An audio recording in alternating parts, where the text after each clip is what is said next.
Digital Yug આ daily local news channel of Bharuch.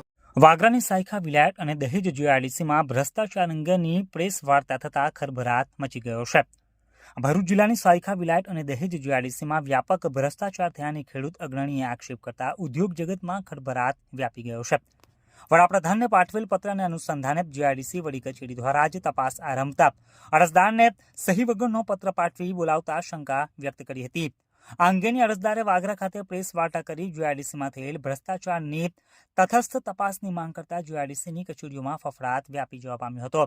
Bharuch જિલ્લો ઉદ્યોગોથી ધમધમતો થાય અને રાજ્યો તેમજ દેશ પ્રગતિના પંથે જાય એ માટે વડાપ્રધાન નરેન્દ્ર મોદીએ સખત પ્રયાસોનું પરિણામ છે.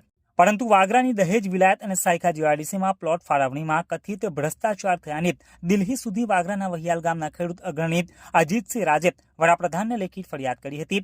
આ અંગે ગાંધીનગર જીઆઈડીસી વડી કચેરીએ પીએમને લખેલ પત્ર સામે તપાસ આરંભી હતી. કચેરીએ અરજદારને સહી વિનાનો પત્ર પાઠવી વડી કચેરીએ આધાર પુરાવા લઈ ફરમાન કર્યું હતું. જીઆઈડીસીના તુગલકી અને સહી વિનાનો પત્ર પાઠવતા અરજદારે આ પત્રને સાચો ગણવો કે કેમ તે સામે સવાલો ઉભા કરી તપાસ ખોટી દિશામાં જતી હોવાનો આક્ષેપ કર્યો હતો. તેમણે વાગરા ખાતે યોજેલ પ્રેસ વાર્તામાં વધુ જણાવ્યું હતું કે જે વિભાગના એમડી રાહુલ ગુપ્તા સામે જ ભ્રષ્ટાચારના આક્ષેપો હોય અને તેમના પાસે જ તપાસ હોય તો ન્યાય કઈ રીતે મળશે? આ તો દૂધનું રખોપું બિલાડીને આપવા બરાબર છે. જો આ રીતે જ તપાસ થશે તો ખરેખર ભ્રષ્ટાચાર થયો છે કે કેમ તેની ખબર કઈ રીતે પડશે? જીઆઈડીસીમાં પ્લોટ ફાળવણીની પ્રક્રિયામાં સેચ્યુરેટેડ ઝોન હોય ત્યાં પ્લોટ મેળવવા માંગતા અરજદારોએ અરજી કરવાની હોય છે અને તેઓને હરાજી દ્વારા એલોટ કરવાના હોય છે.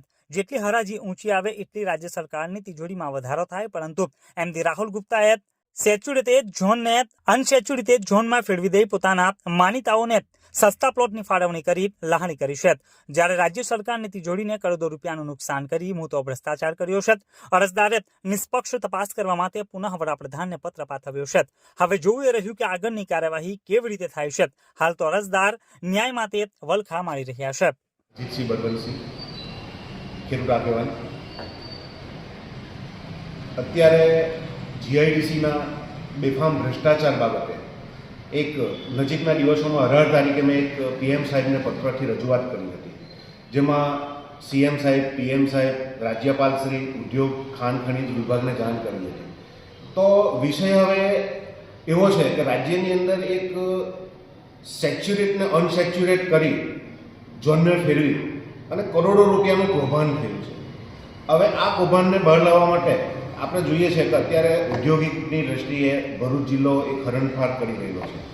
તો એની અંદર દેશ વિદેશના લોકોની પણ નજર ભરૂચ ઉપર છે. એવા સમય પીરિયડની અંદર એક અધિકારી પોતે એક ઝોન જાહેર કરે છે કે ભાઈ આ સેચ્યુરેટ ઝોન છે. એટલે સેચ્યુરેટ ઝોનની માહિતી એવી છે કે ભાઈ 90% ઉપરનું ઇન્વેસ્ટમેન્ટ અહીંયા થઈ ગયું છે એમના પરિપત્ર મુજબ. હવે એ જ અધિકારી જે સેચ્યુરેટ જાહેર કરે છે એ જ અધિકારી થોડા સમયમાં એ જ ઝોનને અનસેચ્યુરેટ જાહેર કરે છે. હવે શું કામ કરવાની ફરજ બની એ તો એમનો વિષય છે, પણ એક દેખીતું જોવાય આવે છે કે એક વસ્તુને લેવાવાળા 10 લોકો છે તો સ્વાભાવિક છે કે એક વસ્તુ છે 10 જણ છે તો એના માટે ઓક્શન પ્રક્રિયા કરવી જોઈએ હોય, જે સુપ્રીમ કોર્ટનું પણ ગાઈડલાઇન્સ છે. તો આ બધાને ઘોડી પી અને પોતાના મરટિયાઓને લાભ કરવા માટે અધિકારી પોતાનો મનસ્વી પાવરનો ઉપયોગ કરી અને એ જ ઝોનને અનસેચ્યુરેટ જાહેર કરે છે.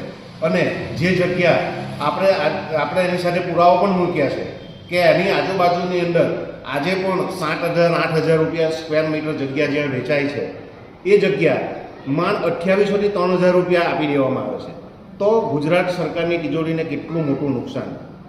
બીજું તમે જુઓ તો આ રજૂઆત જે અમે પીએમ સાહેબને કરવામાં આવી, તો પીએમ સાહેબને રજૂઆત કરવા પછી એની જે તપાસ છે તો એ જ ખાતાના એ જ અધિકારીને સોંપવામાં આવે છે. તો આ વિષય કેટલો ગંભીર. આજે અમારી ઉપર અમે આરટીઆઈથી જે આ વિષયને લઈને માહિતી માંગી છે તો એમાં અમને ગોલ જવાબ મળે છે કે આ માહિતી ના આપી શકાય, આ તો બુહટ પ્રકારની માહિતી છે. તો શું અમે કોઈક ઉદ્યોગને લગતી કે કોઈ દેશના નુકસાન થાય એવી તો માહિતી માંગી નથી. આટલો મોટો ભ્રષ્ટાચારની જ્યારે વાત લઈને નીકળતા હોય તો ભ્રષ્ટાચારને લગતી કે ભાઈ કયા ઉદ્યોગે આ સમય પીરિયડમાં અરજી કરી છે, કેટલી અરજી આવી, તમે કેટલા લોકોને પ્લોટ ફાળવ્યો, બીજું તમે કેન્સલ કરી તો કયા કારણોસર કેટલા ઉદ્યોગકારોની અરજીને કેન્સલ કરી છે. તો હું આ માહિતી અમે જાહેર એક તરીકે ના માગી શકીએ? એ પણ એક પ્રશ્નનો વિષય છે. તો એ અમને માહિતી આપતા નથી અને હદ તો એટલે થઈ, આ બધું તો થયું જ થયું. આ તો પેલો વિષય એવો થયો કે ભાઈ દૂધનો રોકેવાર બિલાડીને બનાવવામાં આવી. એક આપણી કહેવત છે, એવો વિષય છે કે જે પોતે ચોરી કરે છે એને જ એવું કહે છે કે ભાઈ તું ચોર છે કે સાબિત છે, તો શક્ય જ નથી કે એ માણસ પોતાનું કોઈ એવું કહી શકે કે હું એ છું.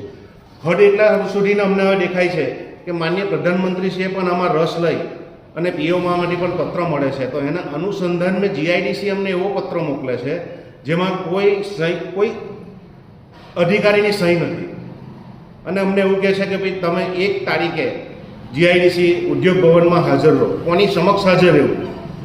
તો શું અમને દબાવવાનો પ્રયાસ કરે છે? અમને એવું લાગે છે કે આ ભ્રષ્ટાચારનો જે મુદ્દો છે એને ડાયવર્ટ કરવા માટેના પ્રયાસો ચાલી રહેલા છે. એટલે આજરોજ અમારી આપ મીડિયા મિત્રો થકી અમારી એવી અરજ છે કે આ ભ્રષ્ટાચારની અંદર ઘણા ઉદ્યોગપતિ પણ હેરાન છે, ઘણા નિગમના પણ કર્મચારીઓ હેરાન હશે. કે આવા મનસ્વી અને પોતાનું ઉદ્રકભર્યું વાતાવરણ જેવા એમડી બેસાયેલા હોય કે જે પોતાનું જે કરતા હોય, તો એને લઈને કોઈ ઉદ્યોગકાર કે કોઈક નિગમનો માણસ તો બહાર આવવાનો નથી કે આની અંદર શું છે. તો અમારી પીએમ સાહેબના પ્રધાનમંત્રીશ્રીને એવી નમ્ર અરજ છે કે આ વિષયની તટસ્થ એક અલગ કમિટી નિર્માય અને આનું એક આખું કમિટી બની અને આનું આખું એક નિરાણ સુધી પહોંચી શકીએ. મારી એક અરજ એવી પણ છે કે આમાં દૂધનું દૂધ અને પાણીનું પાણી કરવું હોય તો આમાં એક એસઆઈટી જેવી આખી કમિટીની એક નવી રચના થાય, જેની અંદર બીજા વિભાગ હોય અને આનું દૂધનું દૂધ અને પાણીનું પાણી કરી શકાય. કઈ જીઆઈડીસીઓ છે કે જેમાં તમને ભ્રષ્ટાચાર થયો એવું લાગે છે? અત્યારે સાયખા, વિલાયત, દહેજ